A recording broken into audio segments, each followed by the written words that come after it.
दोस्तों नमस्कार। क्या भारत की नीतियां चीन का फायदा कर रही हैं? यह सवाल एक गंभीर सवाल है। इसकी चर्चा आज हम करेंगे। इस वीडियो को अंत तक देखिएगा।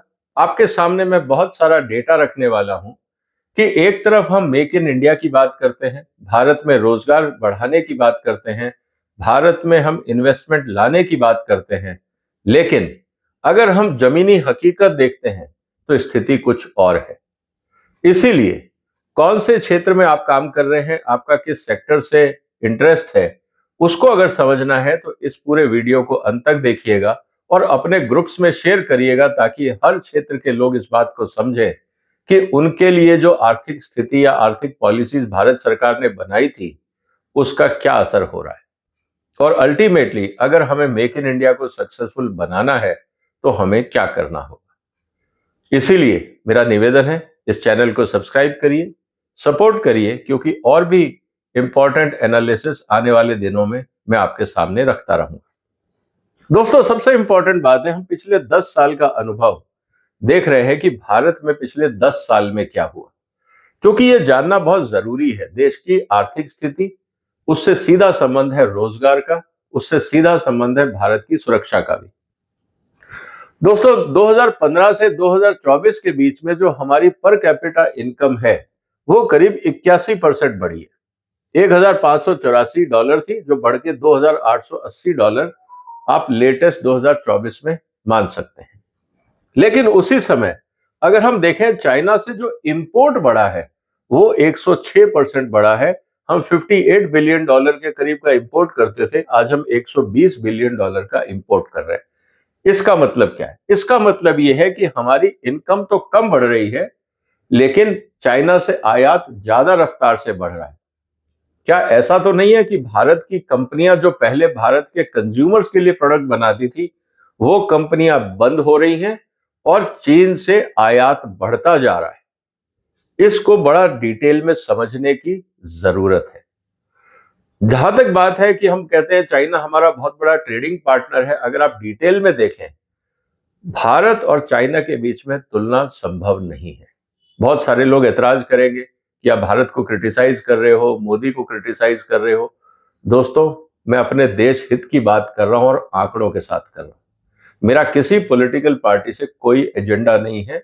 हाँ, मेरा एक ही एजेंडा है कि ये देश आगे बढ़े, इसके अलावा कोई इंटरेस्ट नहीं है। इसीलिए नंबरों को डिटेल में देखना जरूरी है। जब हमारा इनकम बढ़ता है तो इनकम भारत की कंपनियों में जाना चाहिए था। ये 106 की जगह 80 की जगह अगर ये 50 होता तो मैं मानता कि जो भारत के कंज्यूमर्स की इनकम बढ़ रही है वो भारत की कंपनियों में जा रही है, लेकिन ऐसा नहीं है। भारत का कंज्यूमर विदेशी माल कंज्यूम कर रहा है, इसीलिए जो हमारा ग्रोथ रेट है वो हमारी इनकम से ज्यादा है। मतलब एग्जिस्टिंग कंपनियां बंद हो रही हैं या वो कम उत्पादन कर रही हैं और जो डिमांड जनरेट हो रही है वो हम आयात से पूरा कर रहे हैं। ये एक बहुत बड़ा खतरनाक सिचुएशन है। और मान लीजिए कि अगर कल को चाइना ने सप्लाई बंद कर दी तब क्या होगा, इसको समझना बहुत जरूरी है, क्योंकि जियोपॉलिटिक्स में रेयर अर्थ की हम बात कर रहे हैं कि रेयर अर्थ की सप्लाई चाइना ने बंद कर दी तो रेयर अर्थ तो एक ही टेक्निकल मटेरियल है, बाकी जगह क्या हो रहा है इसको भी समझना चाहिए। आज हम अगर देखें तो इलेक्ट्रिकल मशीनरीज और इक्विपमेंट कहां हम 13 बिलियन का मंगाते थे, आज हम 42 बिलियन का, 3 गुना हमारा बढ़ गया। ये जितनी भी इलेक्ट्रिकल इक्विपमेंट्स, पार्ट्स, रिकॉर्डर्स वगैरह है ये सब एमएसएमई में पैदा होते थे, क्योंकि जितने इलेक्ट्रिकल कंपोनेंट्स हैं बड़ी कंपनियां तो असेंबल करती हैं, वो सब नहीं बनाती हैं। कहीं से मोटर लेंगी, कहीं से उसका फ्रेम लेंगी, कहीं से केबल लेंगी, कहीं से कुछ और पार्ट्स लेंगी, कहीं से कनेक्टर्स लेंगी। ये सब काम एमएसएमई कंपनियां करती थी। बड़ी कंपनियां उनसे खरीदती थी, असेंबल करती थी, अपना ब्रांड लगा के बेचती थी। आज स्थिति क्या है? जहां हम 13 बिलियन का इंपोर्ट कर रहे थे आज हम 42 बिलियन का इंपोर्ट कर रहे हैं। हमारा इंपोर्ट बढ़ रहा है। इसका मतलब क्या है?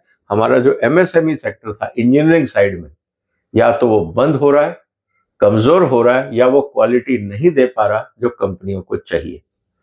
इसके ऊपर सीरियस पॉलिसी ऑडिट भारत सरकार को करना चाहिए कि ऐसी स्थिति क्यों हो रही है। हमारे क्या इंजीनियर्स काम नहीं कर पा रहे? क्या हमारी पॉलिसीज ऐसी हैं कि वो R&D में इन्वेस्ट नहीं कर पा रहे?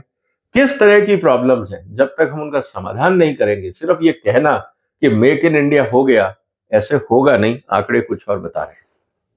अब हम क्रिटिकल टेक्नोलॉजी की बात करते हैं। Nuclear reactors, boilers, machinery, mechanical appliances, जो बड़ी इक्विपमेंट्स हैं, हैवी इंजीनियरिंग इक्विपमेंट्स हैं। पहले हम 10 बिलियन का आयात करते थे, आज हम $24 बिलियन का आयात कर रहे हैं। ये है हमारा इंपोर्ट्स बढ़ता हुआ। तो इसका मतलब MSME में भी हम नहीं कर पा रहे, हैवी इंजीनियरिंग में भी हम आगे नहीं बढ़ पा रहे। ऑर्गेनिक केमिकल्स, हम पहले करीब $5-6 बिलियन का इंपोर्ट करते थे, आज हम $11 बिलियन का, ये भी डबल हो गया। ये ऑर्गेनिक केमिकल्स क्या है? ये हमारे पेस्टिसाइड्स हैं। भारत में ज्यादातर पेस्टिसाइड्स कंपनी सिर्फ ब्लेंडिंग करके या फॉर्मुलेशन बना के बेचती है। जितने हमारे प्रोडक्शन प्लांट हैं वो ज्यादातर आउटडेटेड मॉलिक्यूल्स में है।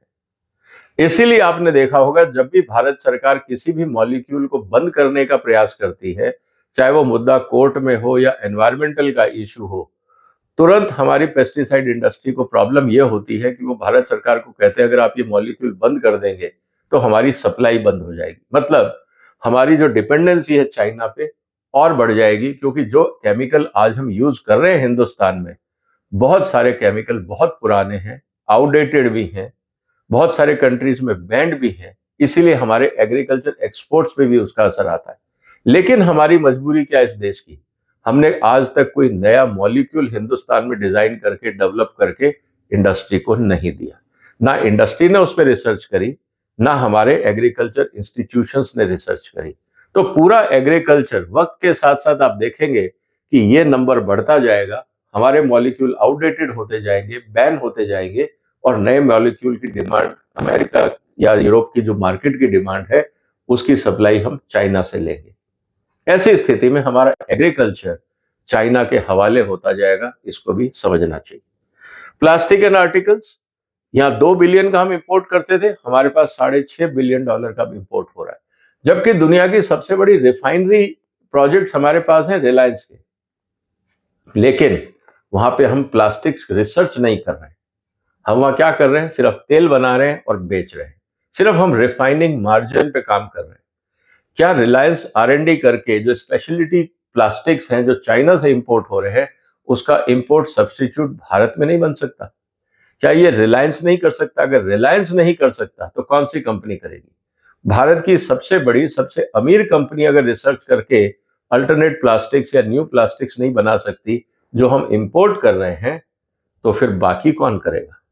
ये तो बहुत बड़ा सवाल अपने आप में खड़ा हो जाता है। इसके आगे हम बात करते हैं ऑप्टिकल फोटोग्राफी, सिनेमेटोग्राफी। जितना भी हमारी फोटोग्राफी और फिल्म इंडस्ट्री है, जो भी उसके लिए टूल्स टेक्निक्स चाहिए होती हैं, इंस्ट्रूमेंट्स चाहिए, स्पेस चाहिए, पहले हम $1.5 बिलियन का करते थे, आज हम ऑलमोस्ट $3 बिलियन का कर रहे हैं। पूरी फिल्म इंडस्ट्री भी दोस्तों चाइना पे निर्भर होती जा रही है, इसको भी समझना होगा। इसी तरह से हम स्टील आर्टिकल्स की बात कर रहे हैं, हम कहते हैं हमारे पास टाटा स्टील है, जिंदल स्टील है और बड़े बड़े नाम हैं, लेकिन स्टील प्रोडक्ट्स हमारे इंपोर्ट हो रहे हैं। क्या उनके पास टेक्नोलॉजी नहीं है, इनएफिशिएंसी है, क्वालिटी नहीं है, या हमारे यहाँ ऐसे कानून हैं कि हमारे यहाँ वैल्यू एडिशन को पनिश किया जाता है? हम सिर्फ रॉ मटेरियल बना के खुश हो जाते हैं, कमोडिटी बना के खुश हो जाते हैं, और जो बाजार को वैल्यू एडिड प्रोडक्ट्स चाहिए, आर्टिकल्स चाहिए, वो हम चाइना से इंपोर्ट कर रहे हैं और उसकी डिमांड बढ़ती जा रही है। क्या कारण है? और दूसरी तरफ हम रॉ स्टील एक्सपोर्ट करना चाहते हैं अमेरिका को, टैरिफ के कारण हमारी प्रॉब्लम है, लेकिन हम वैल्यू एडिशन पे काम नहीं कर रहे हैं। इसका हिसाब किताब कौन देखेगा? ये देश को सोचना होगा। इसी तरह से व्हीकल पार्ट्स अगर हम देखें तो 1.1 बिलियन का था, आज 2.2 बिलियन है, ये भी डबल इंपोर्ट हो गया है। आयरन स्टील की जैसे मैंने बात करी कि जितना हम पहले इंपोर्ट करते थे उतना कर रहे हैं, चलो ये हम कह सकते हैं कि हमारी आयरन स्टील इंडस्ट्री जो बेसिक रॉ मटेरियल है उसने अपने आप को मेंटेन रखा है। अब फर्नीचर का हिसाब किताब देख लीजिए, $2 बिलियन का फर्नीचर हम पूरी दुनिया से इंपोर्ट करते हैं जो हमारे घरों में डेकोरेशंस और हाउसिंग में काम आता है। अब ये क्यों हो रहा है? जितने हमारे बड़े बिल्डर्स हैं या होटल्स हैं, 5 स्टार होटल्स हैं, वो सारी अपनी सप्लाई इंपोर्ट करते हैं। क्यों करते हैं? या तो उनको भारत में क्वालिटी नहीं मिलती, या हमारे यहाँ प्राइस इतनी ज्यादा है कि चाइना सस्ता है। ऐसी स्थिति के अंदर भारत सरकार को क्या करना? क्या भारत सरकार को इस सेक्टर की पॉलिसीज का अध्ययन करके उसमें सुधार नहीं करना चाहिए कि फर्नीचर तक जो बेसिक प्रोडक्ट है, जो हर घरों में लगता है, हर होटल में लगता है, वो भी हम नहीं बना पा रहे? उसके अलावा अगर हम देखें और इंटरेस्टिंग चीज ग्लासवेयर्स की, अगर हम देखें तो कहां 6 बिलियन था, 3 गुना, करीब $636 मिलियन था, ये 3 गुना बढ़ के $1.9 बिलियन हो गए। मतलब कांच के बर्तन और कांच भी आज चाइना से इंपोर्ट हो रहा है। दोस्तों अगर हम इस पूरी डिटेल में जाएं, इसी तरह से एल्यूमिनियम में देख लीजिए, वो भी डबल से ज्यादा हो गया। अब manmade filament, strips and light, manmade textiles जो हैं वो कहां 418 थे, आज $1.5 बिलियन, ये भी 3 गुना 4 गुना इंपोर्ट बढ़ गया है। कौन सा ऐसा सेक्टर है जहां हम ये कह सकते हैं कि भारत ने आत्मनिर्भरता हासिल करी है? आप एक एक करके सारे सेक्टर देख लीजिए, सब में दुगना, 3 गुना, 4 गुना इंपोर्ट बढ़ा है। कहने का मतलब है यहां तक कि paper industry, miscellaneous chemicals, paper boards, tools, यहां तक कि डाइज, कहां 3 बिलियन था, 3.5, अब 3 गुना बढ़ के 1 बिलियन हो गया, मतलब 350 मिलियन था। इसी तरह से अगर आप देखेंगे दोस्तों, मैं क्यों इस बात को आज हाईलाइट कर रहा हूं, खिलौने तक हम डबल कर रहे हैं, खिलौने तक बच्चों के नहीं बना पा रहे हैं, आज हम $640 मिलियन के खिलौने इंपोर्ट कर रहे हैं। यहां तक कि जो फर्टिलाइजर और बाकी चीजें थी वो भी अगर आप देखें तो हम बात कर रहे हैं कि सब इंपोर्ट डिपेंडेंट है। कहने का मतलब ये है दोस्तों कि इतना कुछ अगर हम इंपोर्ट कर रहे हैं, हर सेक्टर में कर रहे हैं, तो कहीं ये नहीं लगता कि हमारी जो इकोनॉमिक पॉलिसीज है, इंडस्ट्रियल पॉलिसीज है, वो फंडामेंटली फ्लॉड है? कोई सेक्टर एक में प्रॉब्लम होती तो हम समझते हैं कि चलो यार रॉ मटेरियल की प्रॉब्लम है, स्किल की प्रॉब्लम है।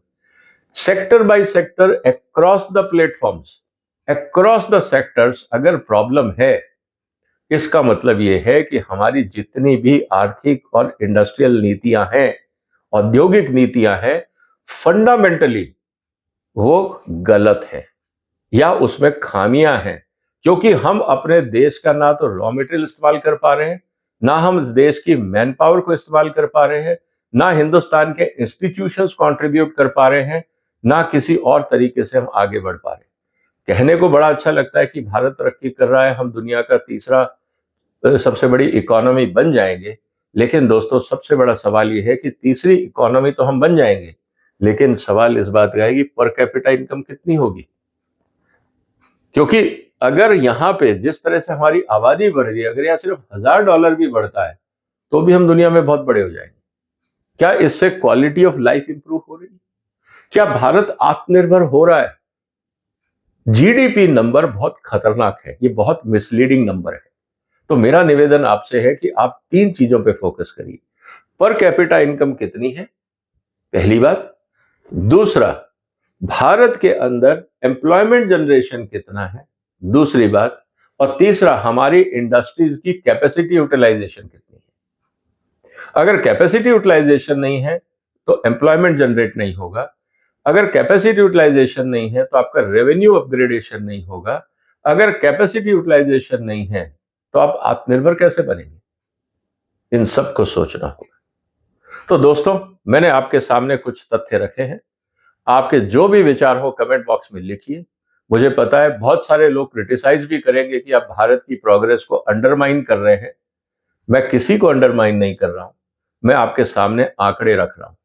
आप मेरे को टारगेट करना है, करिए, आंकड़ों का जवाब दे दीजिए कि ऐसा क्यों हो रहा है। भारत का इंपोर्ट लगातार क्यों बढ़ता जा रहा है चाइना से, और जिसको हम अपना एडवर्सरी बोलते हैं, बाइकॉट चाइना की बात करते हैं। अगर चाइना ने हमारा बाइकॉट कर दिया, उन्होंने ठीक है तुम बाइकॉट कर रहे हो, अब हम इंडिया को बाइकॉट करते हैं, तो आपका क्या हाल होगा? आपकी इंडस्ट्री को सप्लाई कहां से मिलेगी, बाजारों को सप्लाई कहां से मिलेगी, ये भी सोच लीजिए। मैं फिर कह रहा हूं, मैं चाइना की हमदर्दी नहीं कर रहा हूं, मैं आपको सोचने पे मजबूर कर रहा हूं कि क्या हम सही रास्ते पे हैं या सुधार की जरूरत है। तो दोस्तों, जो भी आपके विचार हो कमेंट बॉक्स में लिखिए, इस वीडियो को शेयर करिए, इस चैनल को सब्सक्राइब करिए, सपोर्ट करिए। फिर मुलाकात होगी एक और महत्वपूर्ण मुद्दे के साथ। तब तक अपना ध्यान रखिएगा। फिलहाल वंदे मातरम।